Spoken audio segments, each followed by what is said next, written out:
Bismillahirrahmanirrahim.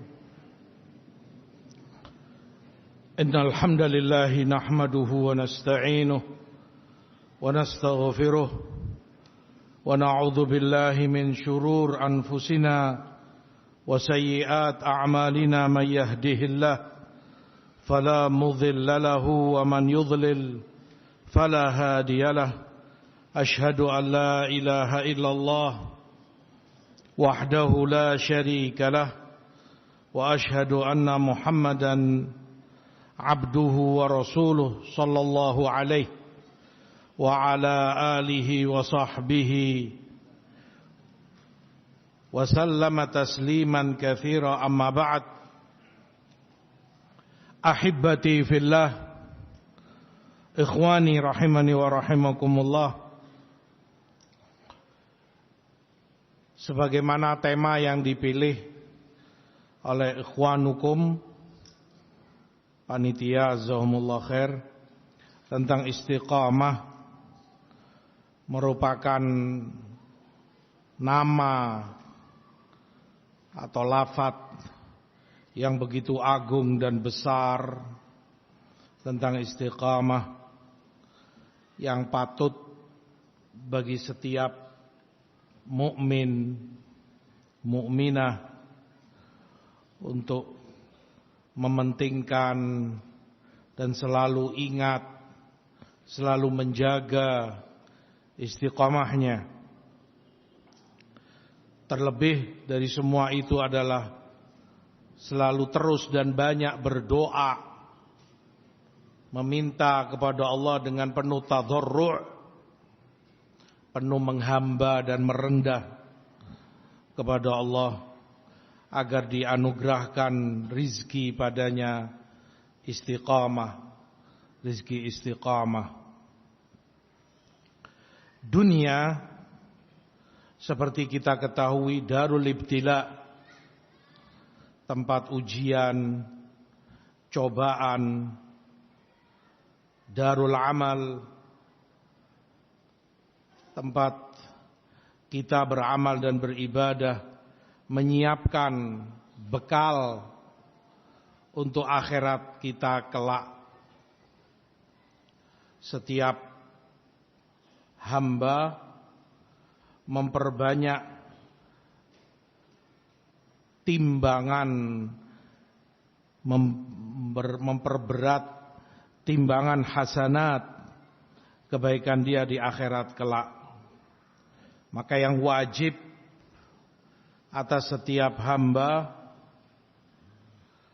menggunakan segala yang Allah berikan padanya untuk ketaatan dan ibadah kepadanya,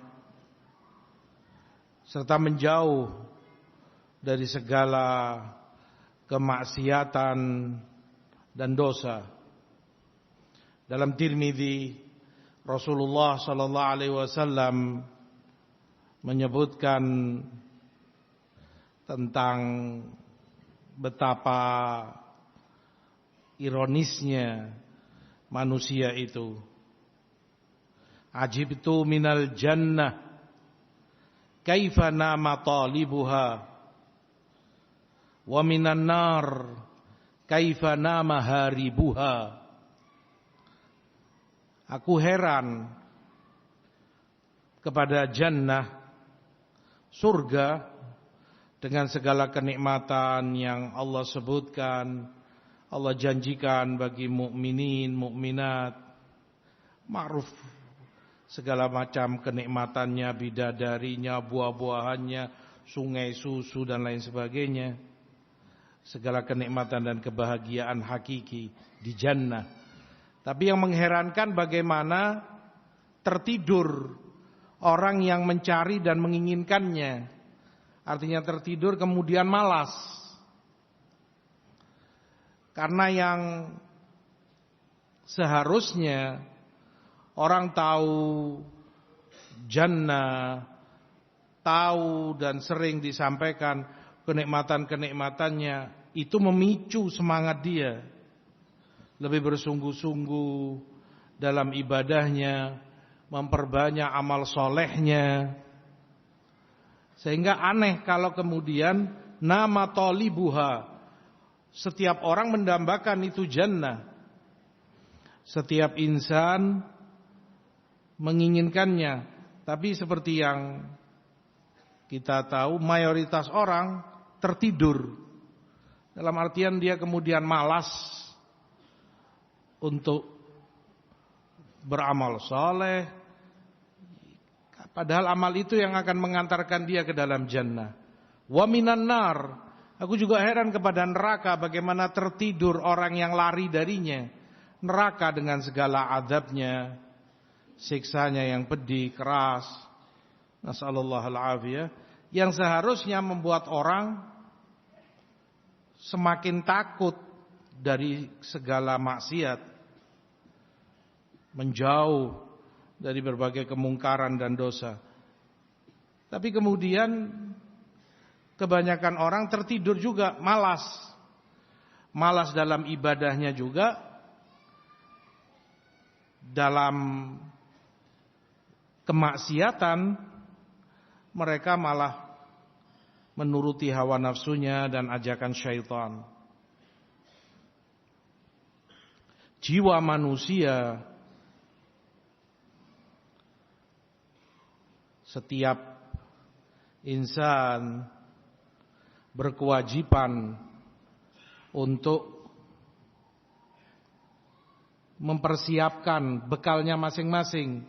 Di akhirat seperti kita tahu, masing-masing bertanggung jawab atas dirinya. Yauma yafirrul mar'u min akhihi wa ummihi wa abi wa sahibatihi wa bani. Orang pada lari, nggak akan peduli sudah, nggak akan mengurusi saudaranya, bapak ibunya, anak istrinya. Masing-masing sibuk ingin menyelamatkan dirinya sendiri. Maka perkaranya istiqamah, menuntut orang masing-masing untuk bersungguh-sungguh beramal saleh, memperbanyak ibadah dan ketaatannya, bersungguh-sungguh menjauh dan meninggalkan segala maksiat dan dosa. Dalam khutbah Utsman Ibn Affan radhiyallahu taala anhu, beliau sampaikan mau'izah dan nasihat yang sangat mengena. Kata Utsman, nafsuka idza lam tasta'id laha lam yasta'id laha ghairuha, atau ghairuka beliau sebutkan. Jiwamu, ini masing-masing orang semua, tidak ada terkecuali. Kalau engkau tidak mempersiapkan untuknya, maka tidak ada orang lain yang akan mempersiapkan untuknya. Artinya, kalau kita sendiri malas dalam ibadah, dalam amal saleh, dalam meninggalkan maksiat dan dosa, kalau kitanya sendiri untuk diri kita sendiri, padahal itu untuk keselamatan kita dari murka Allah di akhirat kelak. Itu untuk mengantarkan kita ke dalam jannah. Kalau kitanya sendiri malas, tidak mempersiapkan, jangan harap orang lain yang akan mempersiapkan. Apalagi orang lain nggak akan kemudian melakukan itu untuknya. Dan tidak bisa, tidak boleh orang itu mempercayakan atau mewakilkan untuk keselamatan dirinya, bekal dirinya kepada orang lain. Nanti biar fulan yang beramal untukku, biar Alan, entah anaknya, entah muridnya, entah temannya. Gak akan. Kalau dirimu sendiri tidak ada kepeduliannya. Disebutkan, ini sebagai contoh saja.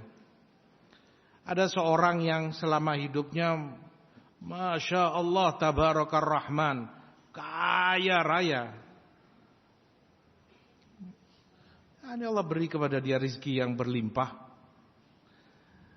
Diingatkan oleh temannya, ya fulan, rizkimu Masya Allah, hartamu banyak, dan kamu sudah tua seperti ini, bangunlah masjid, wailah ma'had atau apa, itu bekal kamu nanti kalau kamu mati, itu yang menemani kamu untuk akhiratmu. Yes, nanti ini itu dia tunda sampai dia mati. Begitu dia mati, ya hartanya diwarisi oleh anak-anaknya.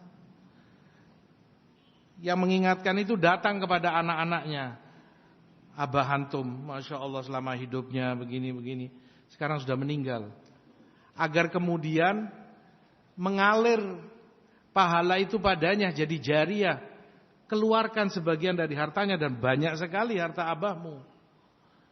Masing-masing mengeluarkan dari bagiannya warisan, bangun masjid untuknya, biar pahalanya untuk abahmu.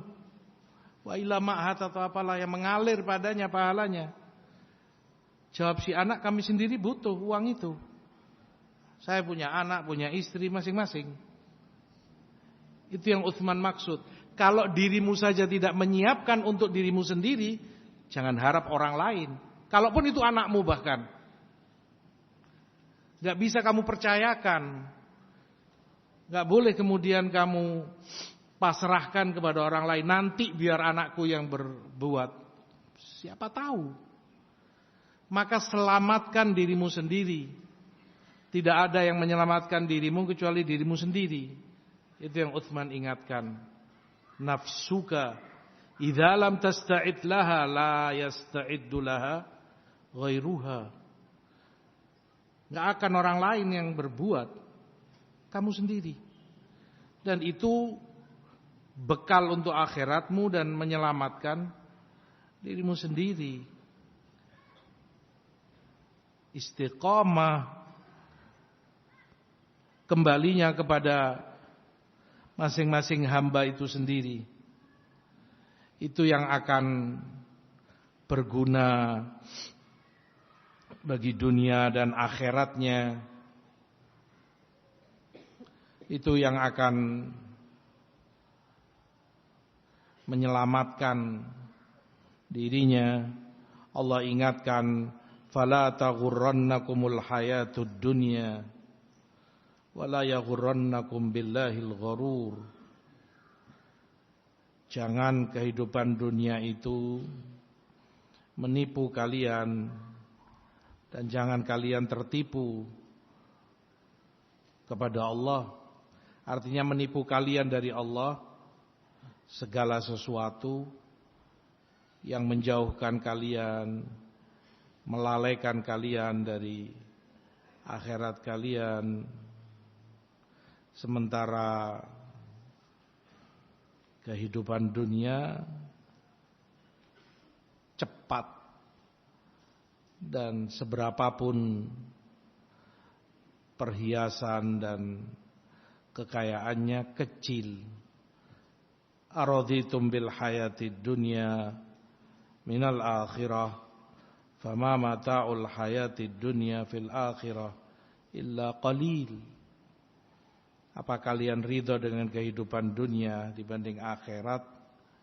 Dan perhiasan kehidupan dunia kalau dibanding akhirat sedikit sekali.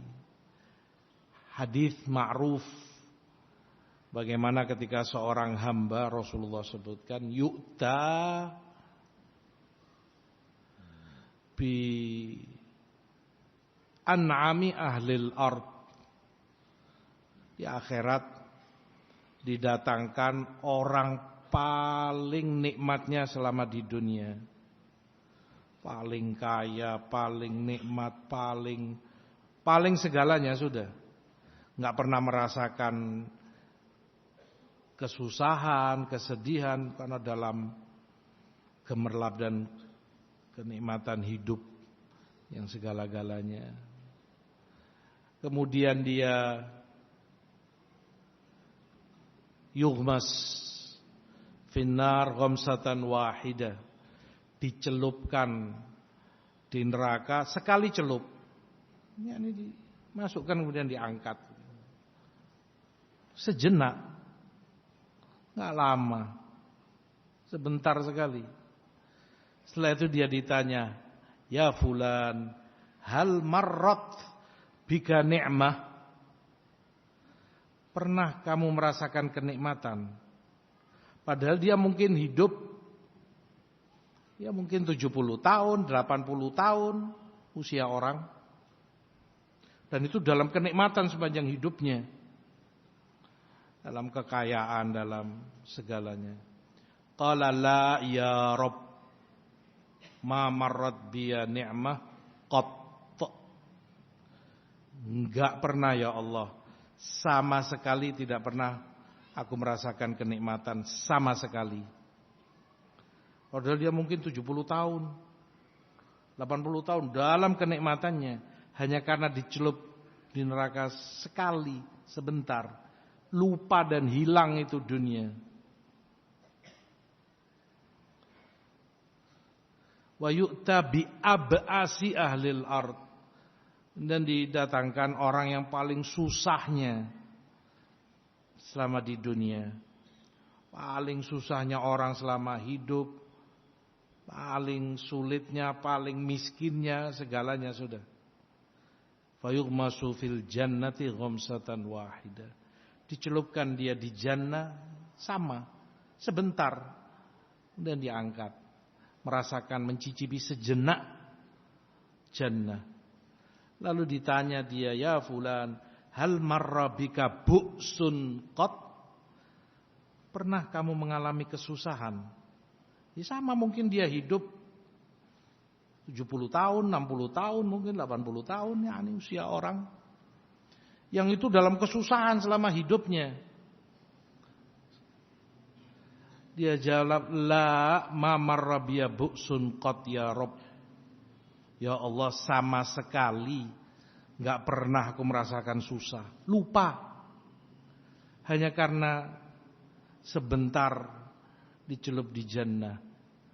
Itu sebentar, yang di jannah maupun yang di nar. Kif kalau panjang, lama, apalagi yang naudzubillah kekal abadi di dalamnya. Oleh karenanya setiap hamba, laki maupun wanita, hendaknya bermujahadah, bersungguh-sungguh berjuang untuk dirinya sendiri, beristiqamah dalam ketaatan, dalam ibadah, bersungguh-sungguh meninggalkan berbagai maksiat. Firman Allah, innal ladzina qalu rabbunallah tsumma istaqamu tatanazzalu alaihimul malaika alla takhafu wa la tahzanu wa abshiru bil jannati allati kuntum tu'adun. Sesungguhnya orang-orang yang berkata Rabb kami Allah, kemudian mereka istiqamah, turun kepada mereka para malaikat, janganlah kalian takut, jangan pula kalian bersedih, dan kabar gembira bagi kalian jannah yang telah dijanjikan kepada kalian. Juga di surat Al-Ahqaf Allah sebutkan, innal ladzina qalu rabbunallah tsumma istaqamu fala khaufun 'alaihim wala hum yahzanun. Sungguh orang-orang yang berkata Rabb kami Allah, kemudian mereka istiqamah, maka tiada takut bagi mereka, tidak pula mereka bersedih. Ulaika ashabul jannah khalidina fiha jazaa'an bima kanu ya'malun. Mereka itu adalah penghuni-penghuni jannah, kekal abadi di dalamnya sebagai balasan atas apa yang telah mereka amalkan selama di dunianya. Itu yang Allah janjikan bagi mereka yang beriman dan beramal saleh. Istiqamah berarti tamassuk, berpegang teguhnya seorang hamba dengan segala perintah Allah Subhanahu wa taala, baik dalam bentuk menjalankan perintah-perintahnya maupun meninggalkan segenap larangan-larangannya, yang intinya ada pada istiqomahnya qalbu. Kata Ibnu Rajab rahimahullah, aslul istiqamah istiqamatul qalb, asal induk akar dari istiqamah adalah istiqamahnya qalbu, di atas tauhid. Istiqamahnya qalbu di atas tauhid, menjaga kemurnian tauhidnya dari segala yang menggores dan menodainya, baik itu dalam bentuk kata-kata, keyakinan ataupun perbuatan. Itu induk dari istiqamah, pokok dasar penting dalam istiqamah. Makanya kata Ibnu Abbas ketika ditanya makna ayat innal ladzina qalu rabbunallah tsumma istaqamu, beliau katakan istiqamah berarti mereka istiqamah ala ada'il faraid, istiqamah mereka dalam menunaikan yang fardu-fardu yang Allah wajibkan bagi mereka. Atau di riwayat lain Ibnu Abbas katakan akhlasu lahuddin wal amal, mereka yang selalu menjaga keikhlasannya dalam amalannya, dalam agamanya, bersih hatinya dari niat-niat untuk selain Allah, dari riya, dari sum'ah, dan segala yang mencoreng keikhlasannya. Inti dari istiqamah. Dan itu bukti karomah. Karomah seorang hamba. Kemuliaan yang Allah berikan kepada para walinya, aulia Allah. Dimuliakan oleh Allah dengan karomah. Kata Syekhul Islam rahimahullah, seperti dinukilkan oleh muridnya Syekhul Islam Ats-Tsani Ibnul Qayyim rahimahullah, a'zamul karamah, karomah terbesar, karomah yang paling agung, luzumul istiqamah, tetap seorang hamba itu istiqamah, tidak berubah, tidak terombang-ambing ke kanan, ke kiri, ke sana, kemari, tetap dia dalam istiqomahnya. Itu karomah terbesar yang Allah berikan kepada seorang hamba. Kalaulah dalam urusan dunia saja, istiqomah itu matlubah, diperintahkan dan diinginkan, itu yang baik. Apalagi itu urusan akhirat, urusan dunia. Seperti yang Umar bin Khattab katakan radhiyallahu an, "Idza burika li ahadikum fi syai' falyalzamhu." Kalau kalian diberkahi pada sesuatu dalam urusan dunia, maka tekuni, teruskan. Jangan pindah-pindah. Itu nasihat Umar. Jika diberkahi, artinya kamu melihat dari situ barokah. Hasilnya, keuntungannya barokah bagimu.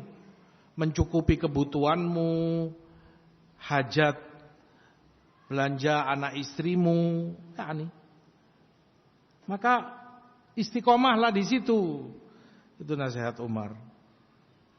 Ini misalnya orang mungkin jual apa misalnya, jual pakaian misalnya. Itu pekerjaan dia, profesinya. Dan dari jual pakaian ini dia merasa diberkahi, alhamdulillah. Hasilnya Masya Allah. Keuntungan yang dia peroleh, Masya Allah, cukup untuk kehidupan dia. Dia bisa beli mobil, dia bisa beli rumah misalnya, anak istrinya, cukup. Ya sudah, kamu tekuni terus, istiqomahlah di situ. Karena banyak orang mudah tergiur dengan tawaran-tawaran lain, sehingga dia tinggalkan yang padahal itu dia diberkahi di situ. Semisal ini tadi misalnya dia jual pakaian, mungkin diiming-imingi oleh temannya, usaha ini bagus, ini keuntungannya besar. Apalah misalnya jual komputer, jual HP atau apa misalnya. Ini prospek bagus ini itu. Tergiur dia tinggalkan ini. Dia masuk di dunia baru yang dia nggak ngerti barat timurnya, dia nggak ngerti kemana marketingnya dan lain sebagainya. Akhirnya rugi di sana. Balik ke sini sudah nggak bisa, modal sudah ludes. Orang gampang tergiur. Ada kerjaan baru, dia tinggalkan yang lama, yang padahal dia barokah. Asyahid dalam perkara dunia bahkan orang dianjurkan untuk istiqomah. Selama itu berkah baginya. Itu urusan dunia. Apalagi urusan agama. Istiqomahlah. Berdoa dan mintalah kepada Allah agar diberikan istiqomah itu kepada diri kita. Ikhwati fillah rahimani wa rahimakumullah. Istiqamah merupakan sebab penting as-sabat alal haq, diteguhkannya seorang hamba di atas kebenaran. Tentunya asbab terpenting dan segala-galanya, tentunya penentunya adalah iradatullah, ya, kehendak Allah, masyiatullah. Allah kehendaki kebaikan itu bagi hambanya. Karena itu taufik dari Allah. Faman yuridillah an yahdiyahu yashrah sadrahu lil Islam. Yang Allah inginkan baginya hidayah, Allah akan lapangkan dadanya untuk Islam. Allah mudahkan baginya sehingga dia semangat dalam amal soleh, dia jauhkan diri dari maksiat. Itu perkara yang merupakan taufik. Tidak dipasrahkan seorang hamba itu pada dirinya sendiri. Karena itu lawan dari taufik, khidlan. Na'udzubillah. Ketika dirimu untuk urusan dirimu dipasrahkan pada dirimu sendiri, tidak Allah bantu. tidak Allah beri taufik. Dan ini sebab terpenting dan penentu kehendak Allah.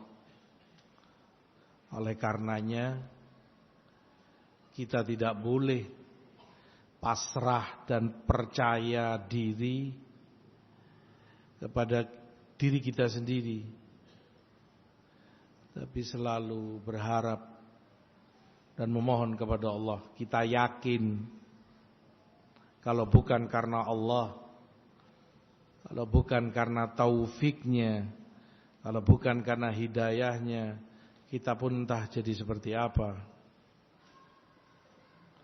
Memohon afiyah kepada Allah, diselamatkan, diberi afiyah, dijadikan mu'afa. Abbas bin Abdul Muttalib datang ke Rasulullah SAW meminta, "Alimni du'aan ad'ullaha bih." Ya Rasulullah, ajarkan doa padaku untuk aku minta doa kepada Allah. Tentunya itu dari Rasulnya, mustajab.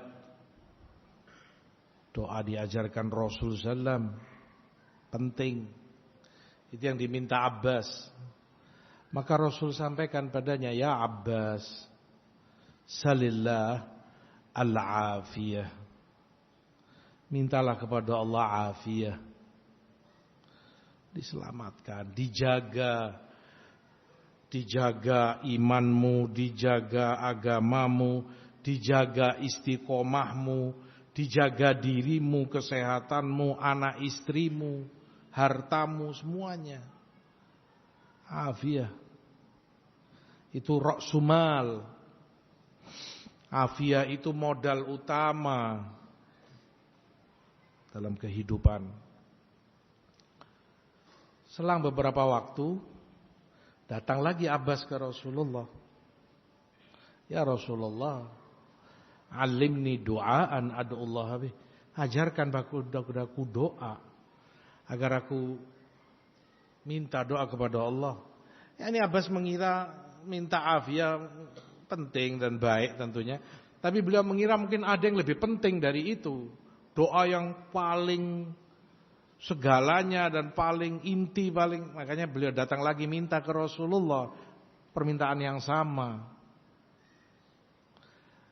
Maka Rasul katakan, "Ya Abbas, ya amma Rasulillah." Wahai Abbas, wahai paman Rasul, salillah al-afiyah fid dunya wal akhirah. Mintalah afiyah kepada Allah di duniamu dan akhiratmu. Karena itu segalanya. Saat kamu melihat atau mengingat sekian orang yang terharamkan dari afiyah itu, umurmu mungkin ya macam-macam, kita ada yang 20, 40, 50, 60 mungkin.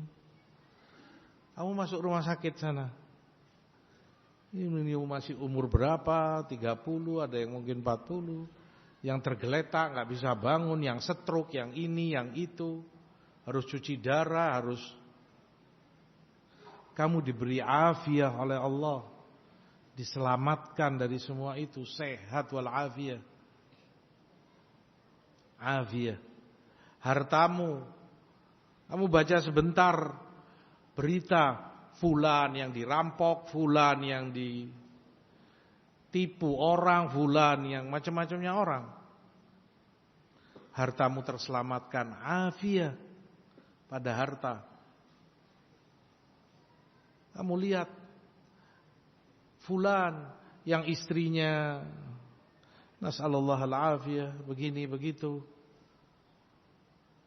Istrimu Allah jadikan salihah, taat, baik kepadamu. Anakmu dijadikan soleh, menegakkan sholat, bakti pada orang tuanya. Berapa banyak anak di luar sana, anak jalanan, durhaka pada orang tuanya. Afiyah pada anak istrimu, Apa enggak penting itu dalam kehidupan?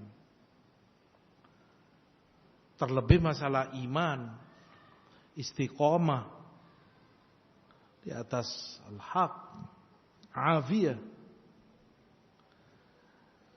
Makanya nasihat ya ibrah dari Imam Ahmad rahimahullah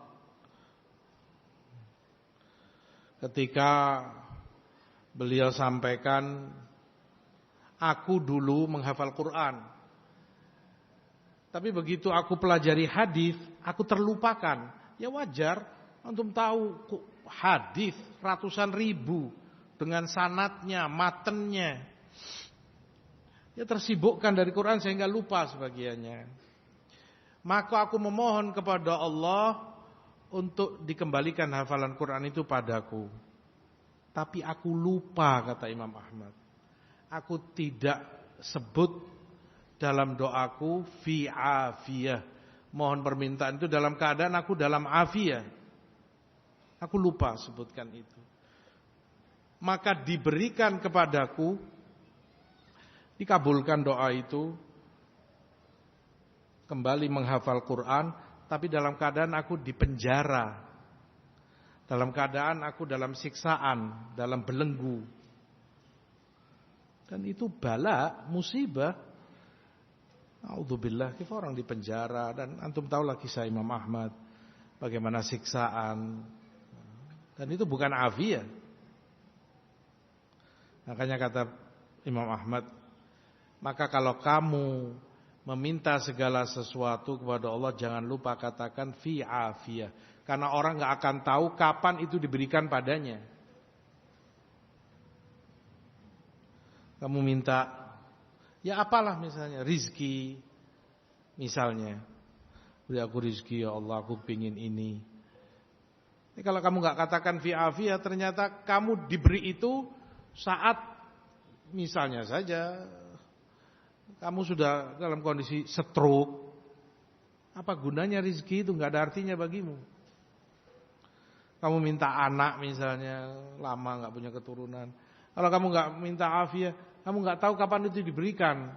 Ternyata diberikan saat kamu sudah pikun, saat kamu hal-hal yang bukan afiyah. Maka penting seorang hamba selalu memohon kepada Allah afiyah. Di dalam Fussilat Allah sebutkan fastaqimu ilaihi wastaghfiruh. Maka istiqomahlah kamu kepadanya dan istighfarlah. Mintalah ampunan kepadanya. Karena dua itu tidak terpisahkan. Istiqomah dan istighfar, taubat.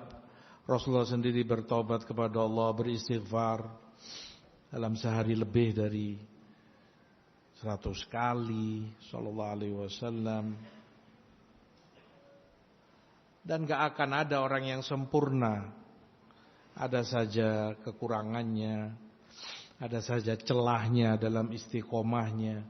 Butuh sangat kepada istighfar. Bahkan ketaatan itu sendiri tidak terpisahkan dari istighfar. Makanya disebutkan man kathurat ta'atuhu kathura istighfaruhu. Semakin banyak ketaatan seseorang akan semakin banyak istighfarnya. Semakin banyak ketaatannya akan semakin banyak istighfarnya. Dan itu da'bus salihin. Itu kebiasaan dan contoh dari orang-orang saleh, utamanya para anbiya, mursalin alaihimussalam. Banyak dan beristighfar sebagaimana Rasulullah sendiri SAW. Banyak beristighfar kepada Allah. Kalau itu pelaku maksiat, misalnya dia beristighfar, ya wajar dong dia maksiat. melanggar. Tapi justru yang dikhawatirkan ini yang banyak ketaatannya, yang dia istiqomah, terlalaikan. Bisa-bisa dia ujub dan bangga diri dengan apa yang dia lakukan. Orang soleh yang banyak ketaatannya semakin banyak pula istighfarnya. Maka istighfar selalu bersanding dengan istiqamah. Fastaqimu ilaihi wastaghfiruh. Ikhwati fillah rahimani wa rahimakumullah. Tentunya amal ibadah, ketaatan itu sendiri banyak membantu dan besar pengaruhnya terhadap keistiqomahan seseorang. Walau annahum fa'alu ma yu'adzuna bihi lakana khairan lahum wa ashadda tathbita. Kalau saja mereka amalkan apa yang disampaikan, diajarkan kepada mereka, niscaya itu yang terbaik bagi mereka. Niscaya itu membuat mereka lebih diteguhkan, dikokohkan di atas al-haq, dijaga istiqomahnya. Karena amal ibadahnya, maka besar pengaruhnya. Amalan soleh, ketaatan dan ibadah yang kita lakukan membantu banyak seorang hamba dalam istiqomahnya. Maka tidak boleh disepelekan, tidak boleh seorang malas, kurang dan hilang semangatnya dalam amal ibadahnya. Karena itu perkara besar yang berpengaruh menjaga istiqomahnya. Ikhwati fillah rahimani wa rahimakumullah. Godaan, cobaan di luar sana begitu banyak. Fitnah, syubhat maupun syahwat. Kalau kamu turuti, naudzubillah, kamu akan terseret, terbawa arusnya. Dan berapa banyak orang yang kemudian terseret dan terbawa ombak fitnah itu karena dituruti. Sementara itu gak ada manfaatnya bagimu, gak ada gunanya. Segala macam bentuk fitan yang ada.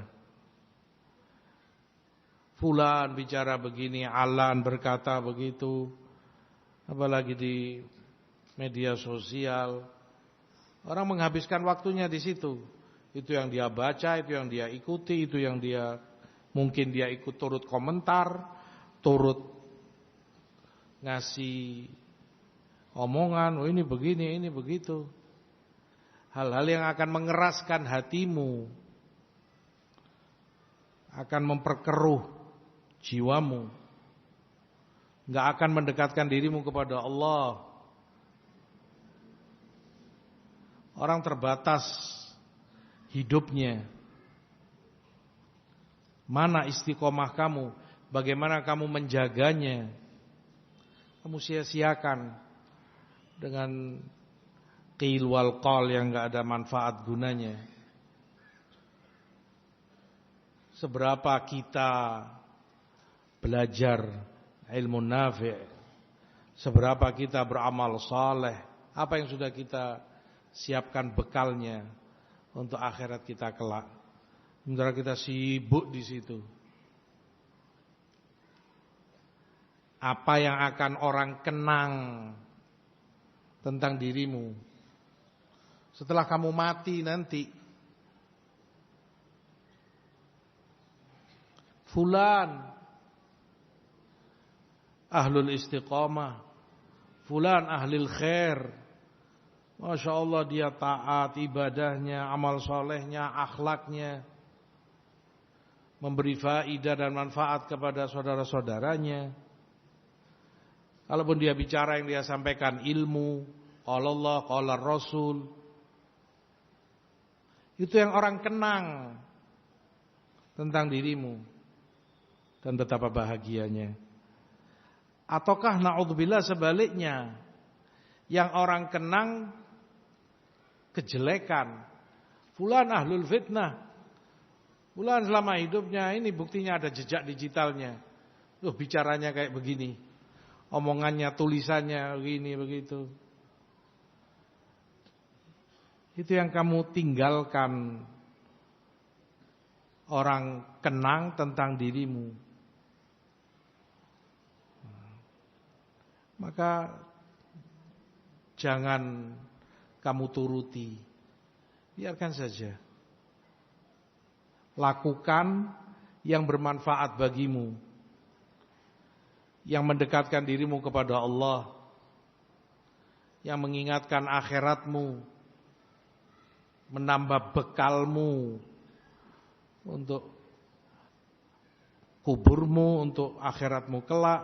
Itu yang pantas kamu perhatikan, pantas kamu kejar, kamu peduli, kamu cari, kamu dengar, kamu baca. Karena itu yang berguna bagimu.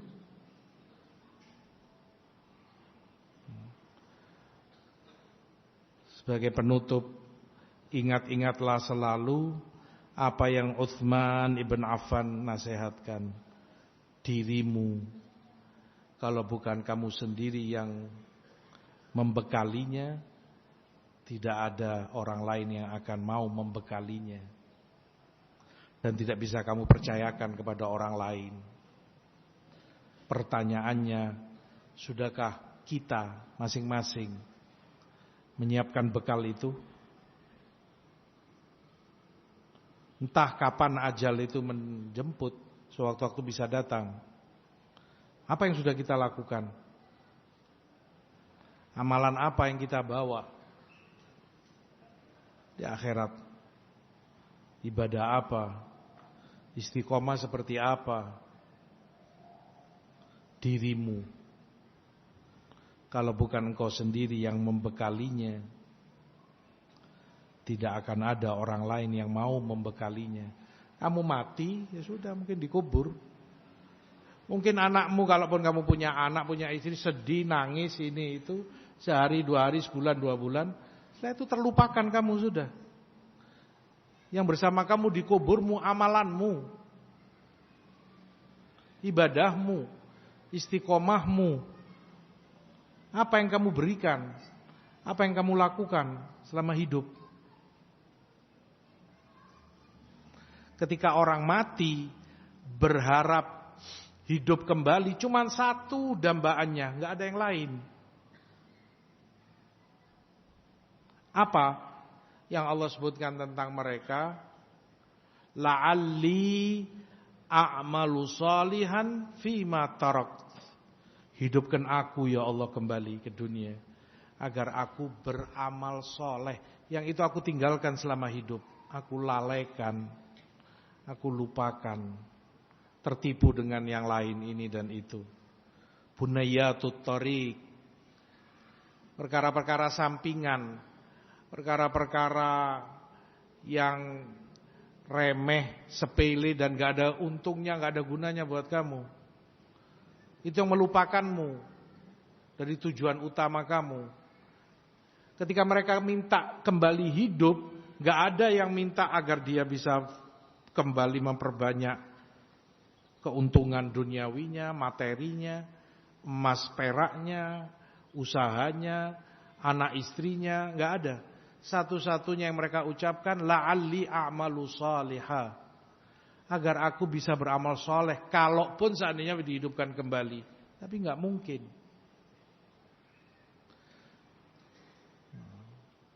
Sementara diri kita masih dalam kemungkinan, masih dalam peluang, ada peluang itu di depan kita. Kitanya masih sehat, kitanya masih afiah, kitanya masih kuat. Maka pilihlah. Kamu orang bijak. Di depanmu ada dua pilihan. Ilmu, amal soleh, istiqomah, atau hal-hal yang remeh-temeh, gak ada gunanya dan sepele, kotor dan menodai dirimu, merusak kalbumu. Itu kalau kamu ikuti yang di media-media sosial itu, omongan ke sana kemari, caci maki, celaan, ini tertawa, syamata, dan gak ada hentinya di situ terus itu yang diangkat, itu yang dibicarakan, itu yang digoreng, dibalik, diputar, di mix, gak ada selesainya. Kapan kamu mau beramal? Waktumu terbatas. Kamu gak hidup selamanya. Wal muwaffaq man waffaqahullah. Yang selamat hanya yang Allah berikan taufik itu kepadanya. Wallahu ta'ala alam. Itu mungkin yang bisa tersampaikan, semoga bermanfaat. Kurang lebihnya mohon maaf. Wassallallahu ala nabina Muhammad. Walhamdulillahi rabbil alamin.